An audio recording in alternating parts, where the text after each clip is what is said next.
ചരിത്രപ്രസിദ്ധമായ എരുമേലി പേട്ടതുള്ളലിന് അമ്പലപ്പുഴ ആലങ്ങാട് സംഘങ്ങൾ ഇന്ന് പേട്ടതുള്ളും. വാദ്യമേളങ്ങളുടെയും അലങ്കാരങ്ങളുടെയും അകമ്പടിയോടെ ഭക്തിസാന്ദ്രമായാണ് ചടങ്ങുകൾ നടക്കുന്നത്.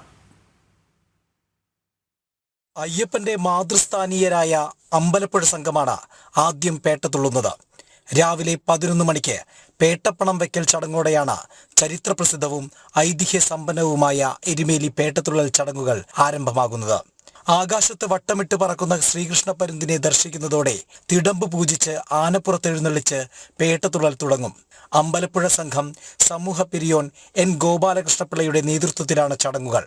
500ഓളം പേർ അമ്പലപ്പുഴ സംഘത്തിലുണ്ടാകും. പേട്ട ശ്രീധർമ്മശാസ്താ ക്ഷേത്രത്തിൽ നിന്ന് ആരംഭിക്കുന്ന പേട്ടതുള്ളൽ എരുമേലി ശ്രീധർമ്മശാസ്താ ക്ഷേത്രത്തിൽ പ്രദക്ഷിണം നടത്തുന്നതോടെ ചടങ്ങ് പൂർത്തിയാകും. ഉച്ചയ്ക്ക് ശേഷം 2 മണിക്കാണ് ആലങ്ങാട് സംഘത്തിന്റെ പേട്ടതുള്ളൽ നടക്കുന്നത്. യോഗം പെരിയോൻ NK വിജയകുമാരൻ സ്വാമി നേതൃത്വം നൽകും. ജനം, കോട്ടയം.